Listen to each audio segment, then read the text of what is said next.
goal is we're going to get you to a bowl game, baby. Yeah. God bless you. All right, so Coach Prime gives up the mic with a hello to Miss Peggy, the Buff superfan. He says, we're going to get you to a bowl game. So that's the goal. You know, they connected very early in his tenure. He went to her house for a visit. She's a fixture here in Boulder and has become friends with the Coach Prime. No Ralphie run, by the way, today because of the weather. Yeah, we don't want Ralphie slipping trying to turn a corner. And look, you talked about, hey, we want to get to a bowl game. Honestly, they were a few plays away from making it to a bowl games last year. Obviously, starting the season on fire. All the national recognition, eyes on this program. Hit a major speed bump in Eugene against Oregon, but got back on track. And then, you know, look, I think they just talking to the staff yesterday, they felt like they had a couple of games that they let slip out of their fingers, obviously being up 29-0 against Stanford in the first half and letting that one fall apart. And then, you know, the Arizona game they felt like they had, USC they had against the ropes. So they want to make sure they get over the hump this year. And it's going to start with this guy right here, Shedeur Sanders. So the number 1 offense against the number 2 defense. We saw Coach Prime in overtimes last year. When given the chance, he's going to give the ball to Shedeur first. And so that strategy holds here. They actually moved Isaiah Harge to running back. All right, y'all, let's get it. Let's get it, y'all. He's wearing 17. He just shifted out of the backfield. So they have 2 true running backs plus him today. And this is a Marion Miller, who they really think 11 catches last year. A sophomore, he might be poised for a breakout year. Look at what Shedeur did last year. All of this, despite... Hey, Seth, man, we accept anybody in here. We accept everybody, man. Most Pac-12 sacks. We got plenty of room, Seth. Tied for the most sacks taken in college football last year, and he still set a single-season passing record at Colorado. Yeah. And look, and again, just took a sack there. And I think, you know, as much as I think this was an off-the-line offensive line last year, I think one thing that Coach Sherman wants to work with Shedeur on is getting the ball out of your hands. Stay healthy by getting the ball out. And so spreading teams out with that 10 personnel, that's 1 running back, no tight ends, 4 wide receivers, allows him to get the ball out of his hands like we saw in the first play. I think one of those opportunities, hey, let's get the ball out of your hands, man. It's 3rd and 5. Let's see what they do on this one. And so now it's 3rd down and 12. Oh, it is 3rd and 5 on the screen. 3rd and 12 on the field is actually what it is. And Shedeur steps up and delivers right on the money. LeJontay Wester. Now he's a transfer from Florida Atlantic. He's from Palmetto, Florida. He was first team All-AAC last year. He had 108 catches. He had over 1,100 yards. And a great job by Shedeur stepping up in the pocket, playing against cover 3, hits that little window between the safety and the outside line. Yeah, the game just started. Wester, Travis Hunter, and Omarion Miller. That's the receiver group that they feel like can be really all right, this year. And you know, we can't go long before Travis Hunter gets the ball. You got to get Travis Hunter the ball. And there it is again, right? Get the ball out of your hands quickly. Make a decision where you want to go. The defense brings a little bit of pressure. Because you know Coach Livingston wasn't going to sit back there and just let Shedeur pick him apart. But finds the little hole, dumps the ball, 1st down again. And now this is Harge who gets the carry and the 1st down. It was Pat Shurmur. Of course, he was an offensive coordinator in the NFL, was a head coach in the NFL. And he said to us yesterday, and he said it this week, he said, look, if we got to throw the ball 20 times but run the rock, he said Shedeur's going to be okay with that because everybody knows what he can do. No question. And every quarterback, great quarterback's friend is a great running game. You mentioned Charlie Offerdahl. He's not available today. Michael Welch, an early enrollee, 3-star recruit who's they're really excited about, a freshman from Georgia. He's not available today. So with the transfers and then the... Man, listen, we saw last year, man, that hype don't win you no games. They don't care nothing about the hypes, man. We trying to win, man. People still going to watch, believe me. Elliot, believe me. They still going to tune in. Believe me, bro. Shift to empty.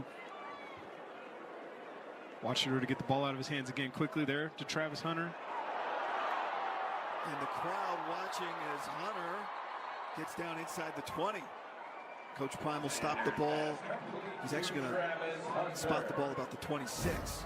So what we're seeing here is what's called thud tempo. So as those at home are watching and going, hey, Pete, I don't understand. They're missing tackles and things.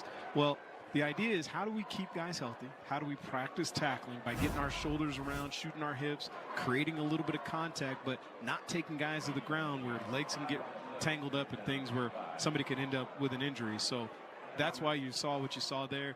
Obviously, Travis is arguing with the ref right now. He's saying, listen, man, you know this guy wouldn't have made that tackle. Coach, come on, man. Yeah. I don't get tackled like the other guys. Yeah. That's true. He didn't. He was a first-team consensus All-American last year. Second on the team in receiving yards. And now whistles. Delay a game against the offense before this third down. And take a look at another Heisman candidate. You know, early in the year last year, you thought, was he going to win the Heisman? And certainly he'll have a chance. He'll come in with a lot of anticipation that he could do something that we rarely see in the game of college football on both sides. So third down and 10 after the penalty. Watch for another one-on-one up top here to Travis Hunter. Hunter wearing the gray because he's going both ways, and he goes down and makes the catch. Now, look, every now and again, old ball coach knows a little something. Every now and again. Now, here's what you saw from the offense. You saw they put those 3 wide receivers close to each other down at the bottom, and the idea is what most defenses do, rotate coverage, obviously, because there's 3 guys over there, only 1 up top. What they're not accounting for is that guy up top is like 3 other guys. He can do so much. And what ends up happening is you get a little one-on-one action up top, which the offense took advantage of, and we were able to convert on that first down. But here the defense holds steady and keeps the offense to a 2nd and long. Well, we talk about the offensive line. Jordan Seaton is one of the headliners. He's number 77. He's the left tackle, 6'3", 310 pounds. He's a 5-star, the number 1 offensive tackle.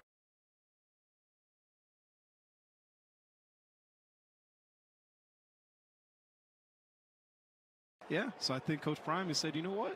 Forget it. I'm going to be on the defensive side. we said, what was wrong with the hold? Mata missed. And he said, no, Mata didn't miss. Mata said it was my fault. He said, Mata don't miss.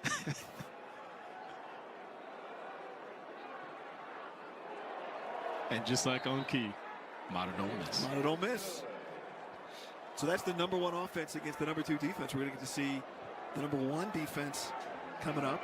But to your point on Pat Shurmur, you know, and you mentioned in the open a little bit, but he showed us his call sheet for today and had a bunch of blank lines on it. And he said, that's because I'm going to sit down with Shedeur later. This is yesterday.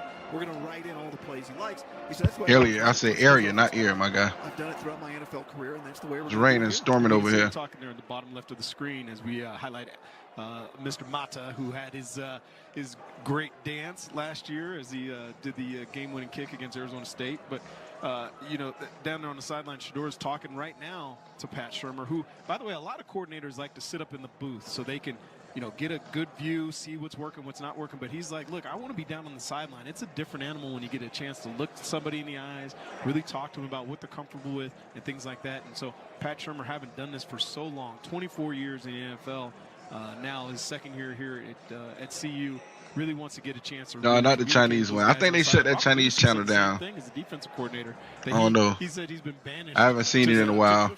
Yeah. They'll probably make another one. I reported them for stealing my picture and all of that stuff. So being on the sideline for so long, they stole my picture, my name, everything, bro. I reported them so many times, so I don't even know if they still got that channel. When I was a D coordinator, I was on the sideline forever, and I said, you know what, you need to go up to the booth. And there's a reason guys do it. But they're both happy to be down on the sideline and be able to communicate with guys. Jace Feely with the kickoff.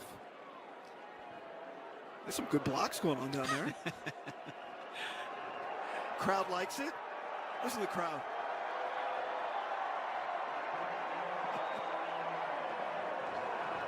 I'll tell you what, for everybody at home, and I don't know if we have a chance to show the crowd, but we'll have a chance. With the kind of weather that we have, I mean, right now, I'm looking at the weather going about, the rain is going about 45 degrees sideways, because it's not just rain, it's not just cold, but we've got a good wind coming through as well. Again, it snowed this morning, and I don't know, I started counting. And for the guy that said the height was gone, I can't tell by the stands, boy. So, I mean, we've got a whole side of the they field. packed that over there, man.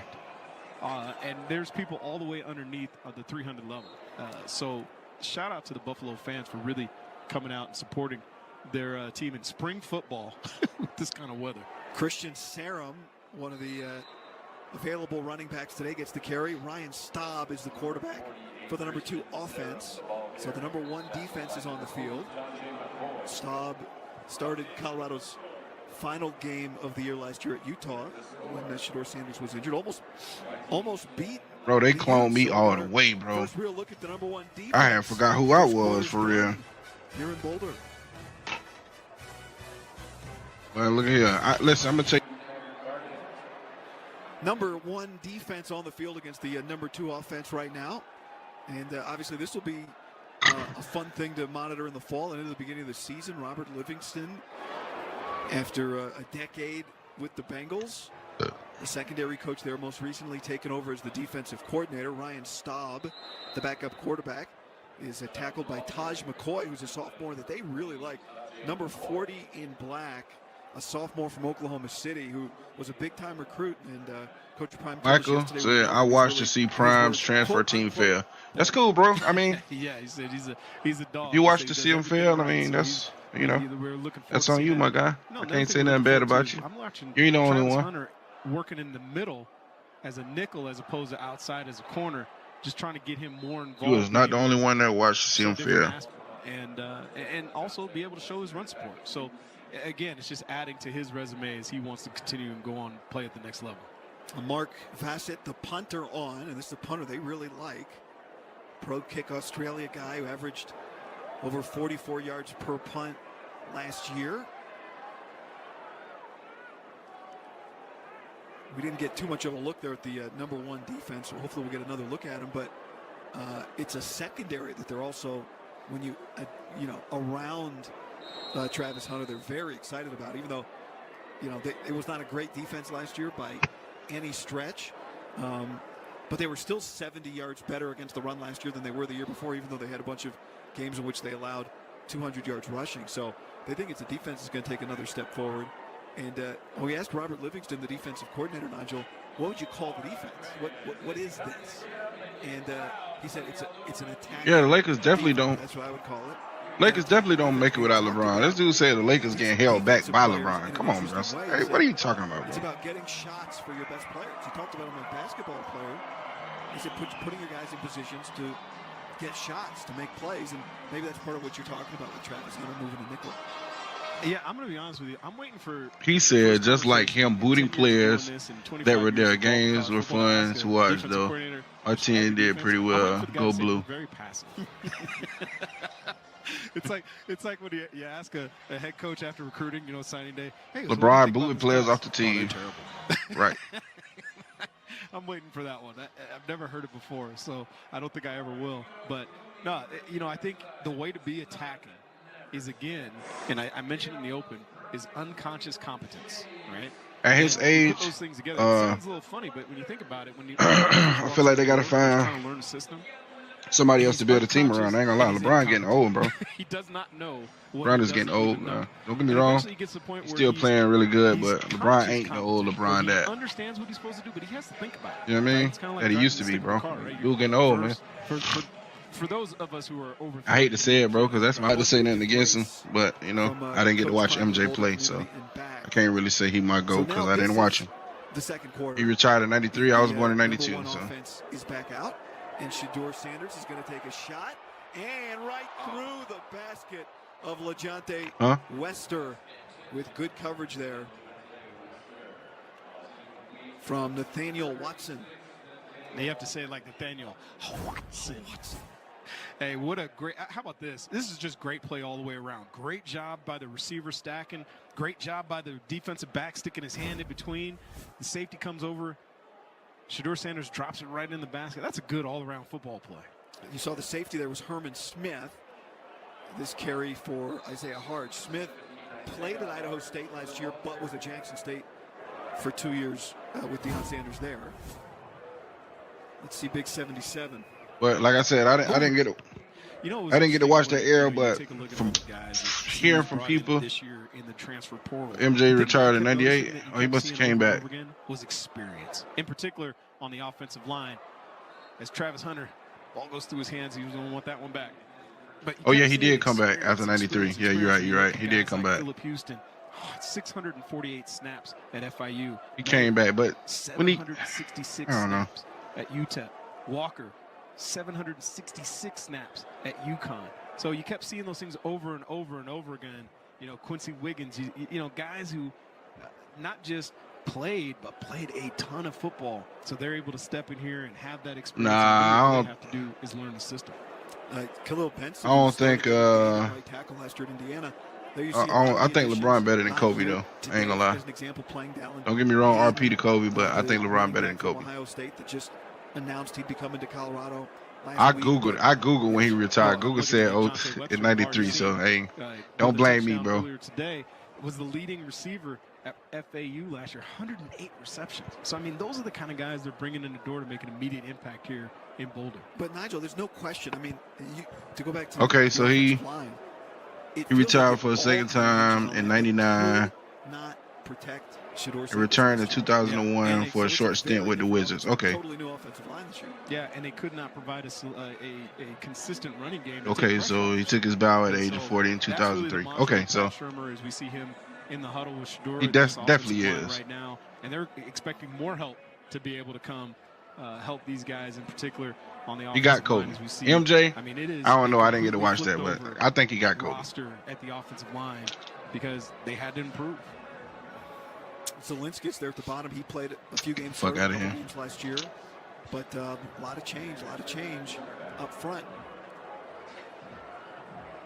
And if they're able to do that, and then they're able to do this, as we see. All right, bro. I'm done talking about basketball, man. We watching the football game, man. I don't really care who to go. I don't really care.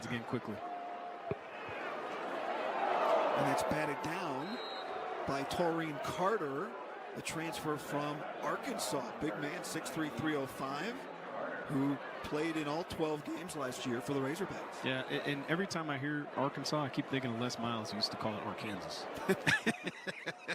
Andreas Rodriguez, if y'all want to watch the the draft, I'll put the draft on after the spring game. We can watch the NFL draft. If that's what y'all want to do, man. If y'all gonna stick around, if not, then I'll cut the stream off. You know. And now again, here's the one thing that all is these continual third and longs.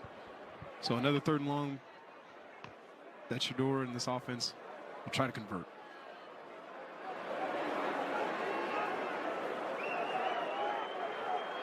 Got him over the middle. And going up to make the catch is Wester. He looks very comfortable here as a Buff today. And look, he said, Life said, I got tight. Tight for what? You know, you can I don't even watch basketball no more. Ain't no point in me getting tight. Every now and again, basketball got washed up to me, my guy. I don't even watch it no more. Ain't no point in me getting tight. Defense did a job. I watch football. That's what I play. So. But Shedeur buys time with his feet, and here gets the ball out of his hands again quickly to Omarion Miller. But, you know, he was able to buy time, which then Webster was able to work away from the outside linebacker, get over the middle for another conversion for a first down. Go ahead, Nigel. This is the scoring. This will be the way that we're Michael, I think, if I'm not mistaken, I think they're in it's like 22, 23, something like that. Is behind Coach Sanders. He hasn't, Coach Prime isn't looking at it because I think he'd be irritated by the scoring system. This is Isaiah Harge cutting it back, and he will score. Maybe he is a running back. But the way he just cut, absolutely. Again, the only two other running backs available today, so they moved Harge from defense. This is reminiscent of Sione Vaki's 100-yard game last year for Utah. A little different stakes. Well, here you see Harge does a nice job. Starts to his right, and then cuts it all the way back to his left. And again, there's one of those things where the defender's going to say, Coach, I had him. No, you didn't. So yesterday when we were at practice, as a matter of fact, they were running out of running backs. I think we saw old Cash Cleveland. We did.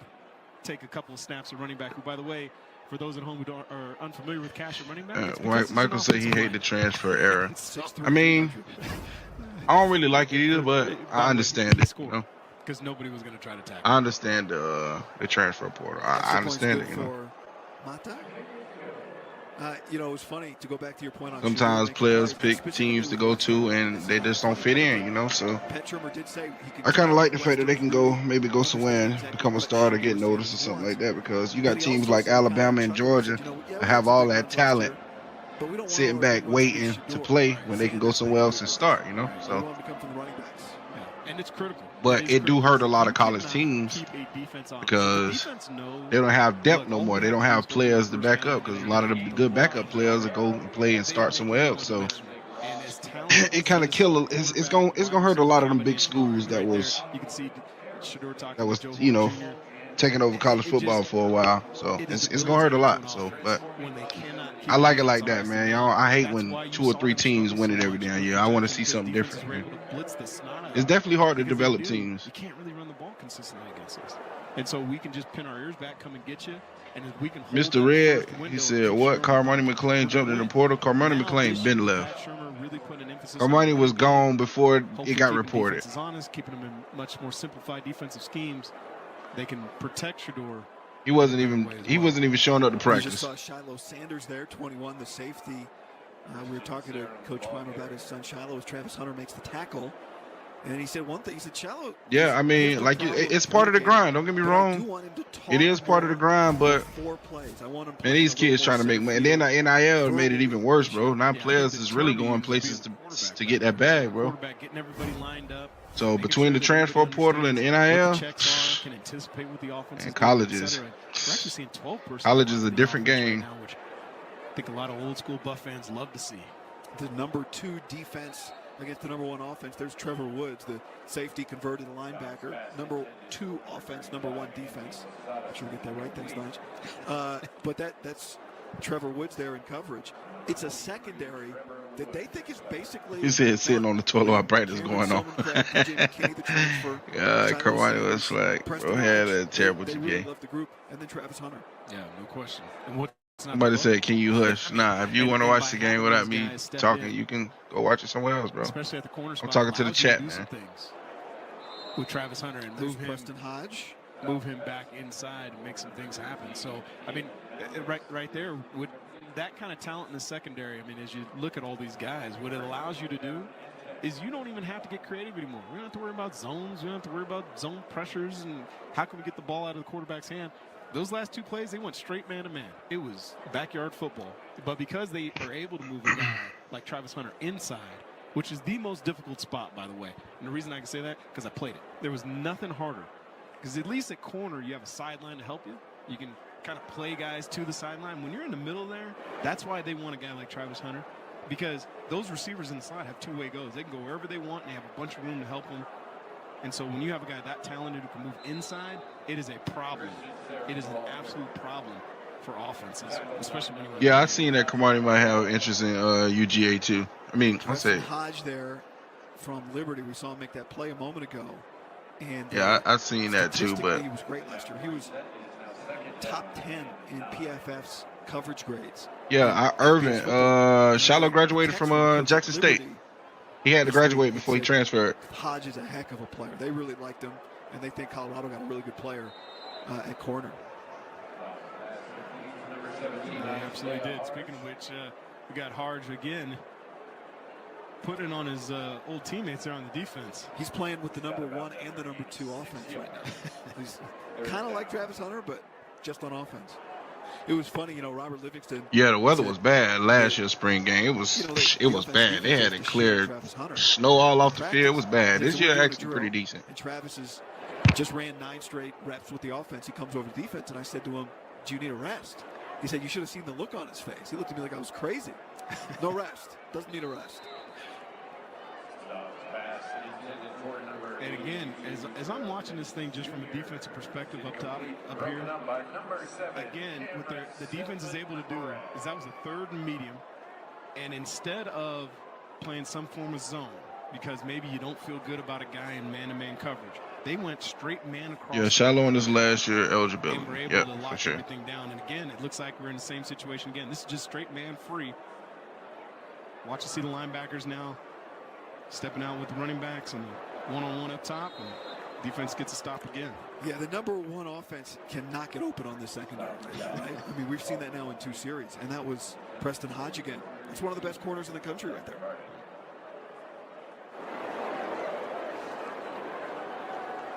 You know, it's interesting. Preston Hodge is one of them ones.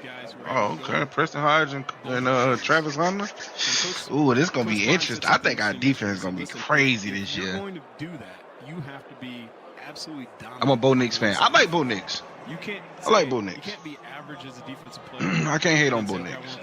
Play offense and be average on both sides of the field. You've got to be dominant. Hey, let me ask y'all something. Once you've done that, then we can talk. Because I was talking about this the other day.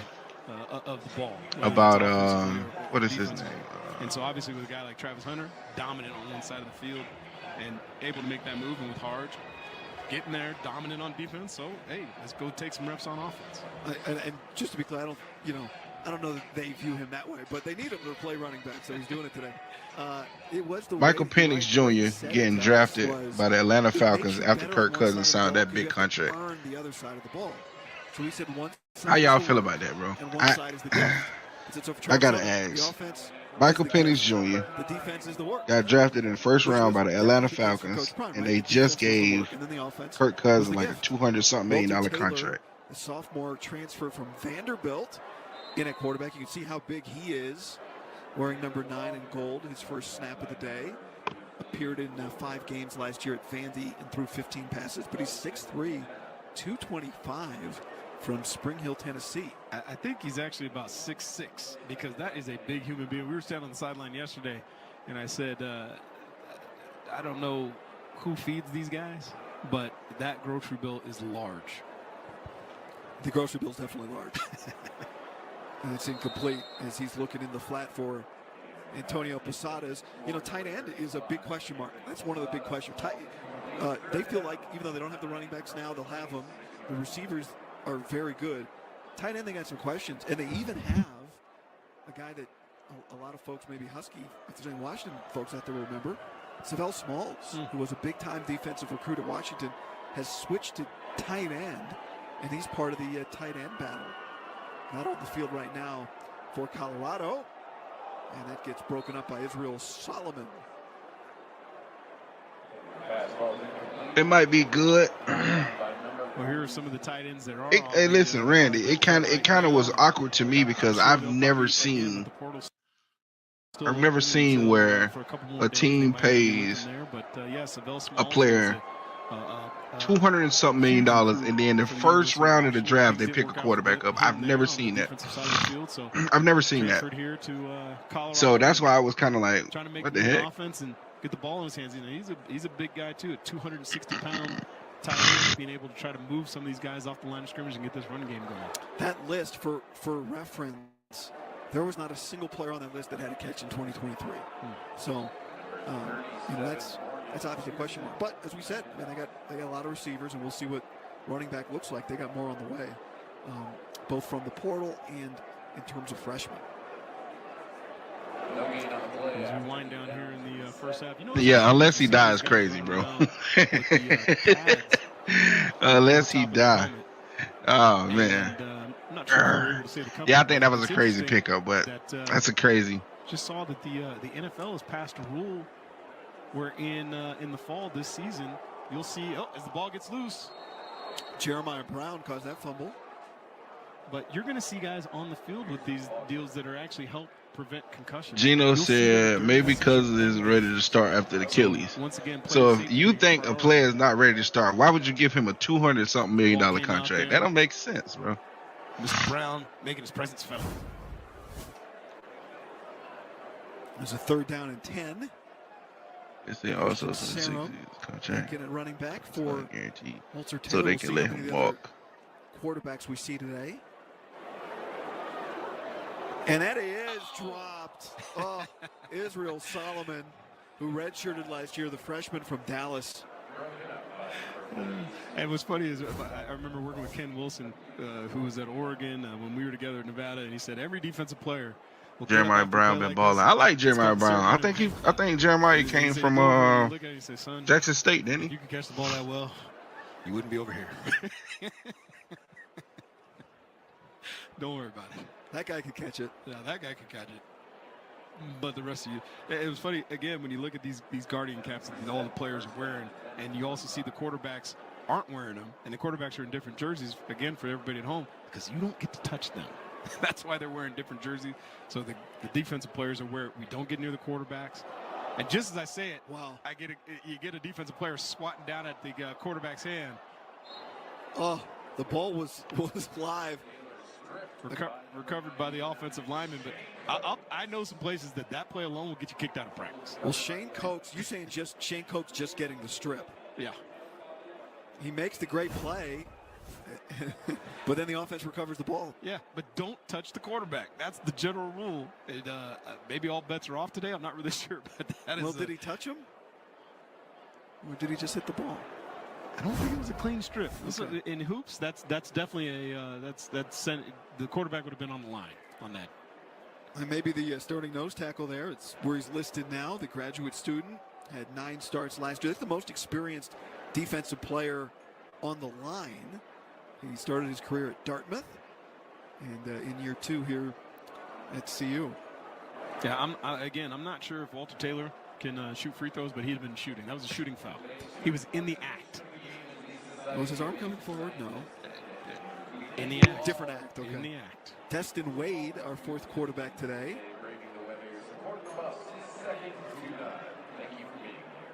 And I said Spring Hill, Tennessee for Taylor. That is Spring Hill, Tennessee for Destin Wade. Jackson, Alabama. Let's get Taylor's hometown on record. But Destin Wade from Spring Hill, Tennessee, played at Kentucky last year. He Seth said Bo Nix is overrated. Did not win a game last year. Just a sophomore. Now, Hey, Sinister, all right, my boy. Be easy, man. Be safe, man. Have a good weekend, man. Football, the way that you say that is sophomore. He is a sophomore in the old Keith Jackson. To Keith Jackson. As we get another great run up the middle by Mr. Harge. Well, guess who's here? We've got a buff great. Philip Lindsay is with us.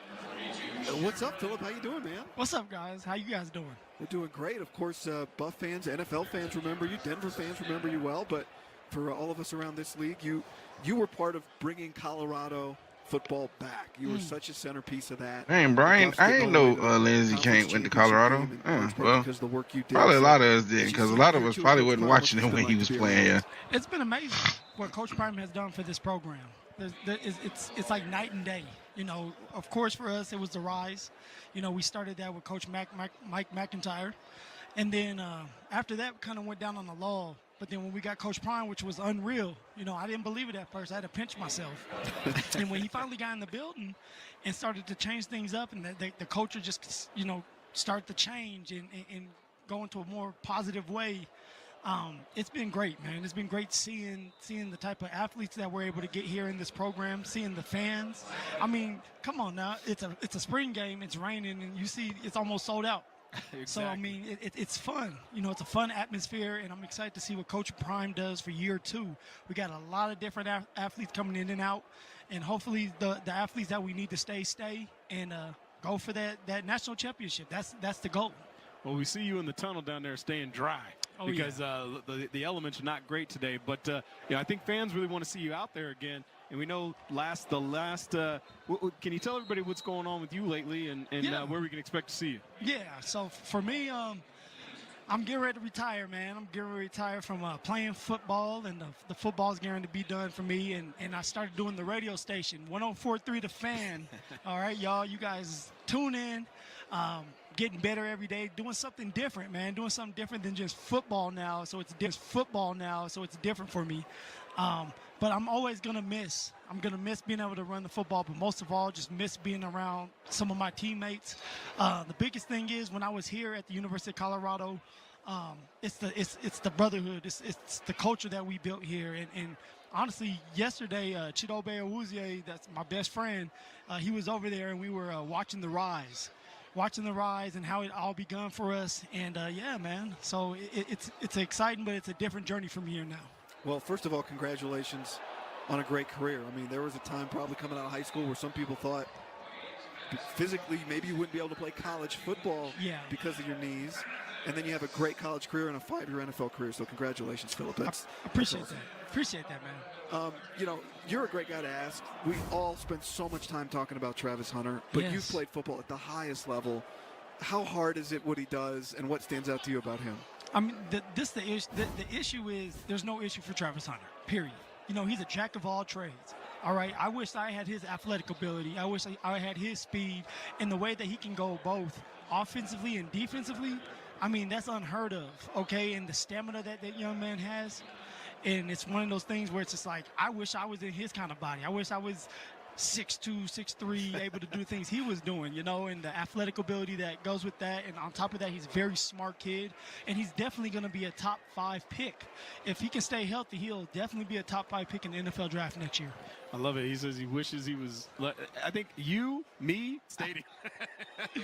Oh, man. The moves he puts on, man, it makes my knees hurt. Philip, it's great to see you, man. Congrats again, and go listen to Philip's radio show. Thank you guys, man. You guys take care. Stay warm. Same to you. There's Philip Lindsay. I mean, what an incredible, what he meant to this program. It's hard to find people that mean more to a program than what Philip Lindsay meant to Colorado football. No, he is a walking example of it is not the size of the dog in the fight, but the size of the fight in the dog. I mean, it is watching him, and not just here at CU, but watching him be able to do it at the highest level. As we get some trickeration on the reverse. This is Caleb Mathis scoring the touchdown.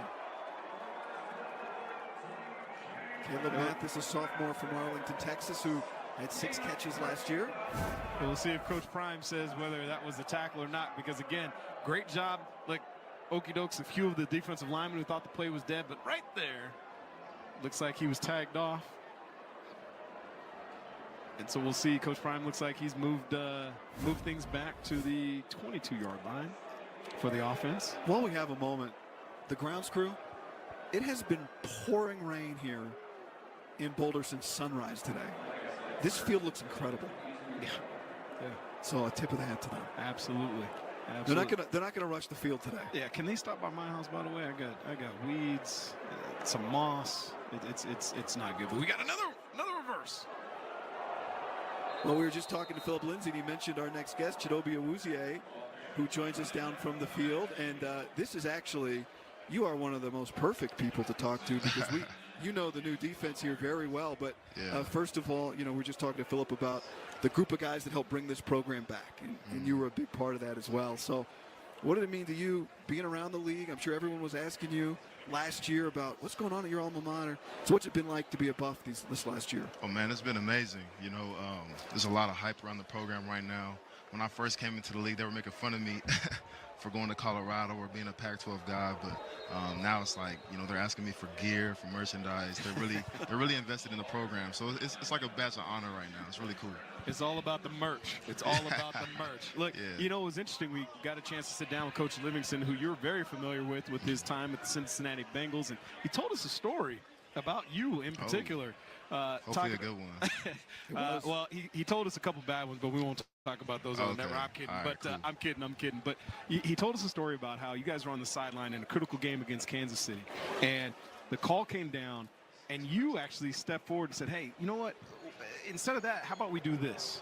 And it really just showed when a guy has a firm grasp on the system, the trust between player and coach, and he wants to take that same thing here to Colorado. I mean, talk about what it was like to play for him and the relationship you had with him, and what Buff players and fans can look forward to with this defense. Man, Coach Rob, you know, he's an NFL coach, number one. When I got to Cincinnati during those times, Coach Rob was instrumental in me learning the system, you know, getting up to speed with the guys. And, you know, in the meeting room, it was always lively. It was always lively. We were learning, we were competing, but at the same time, you know, he always kept it fresh and new.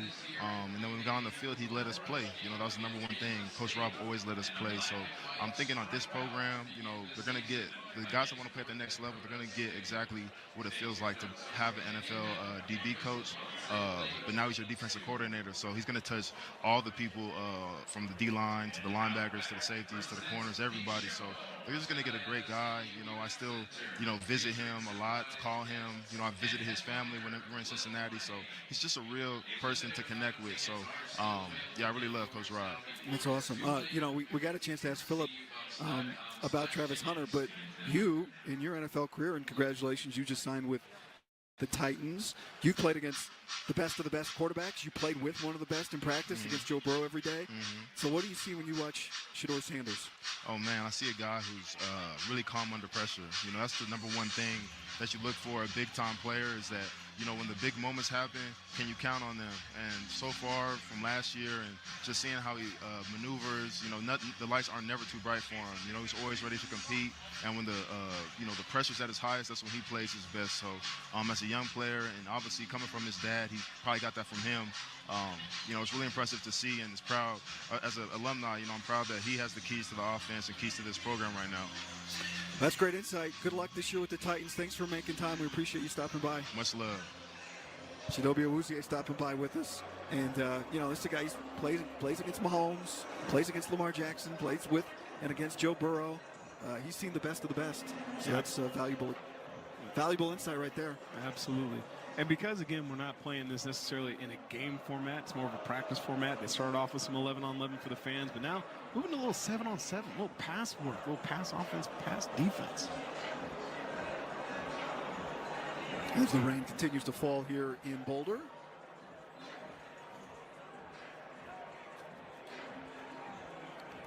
A programming note, those of you watching on Pac-12 Network, at the top of the hour, Oregon Spring Football will begin on Pac-12 Network. To continue watching the Colorado Spring Football game, please go to the Pac-12 Now app.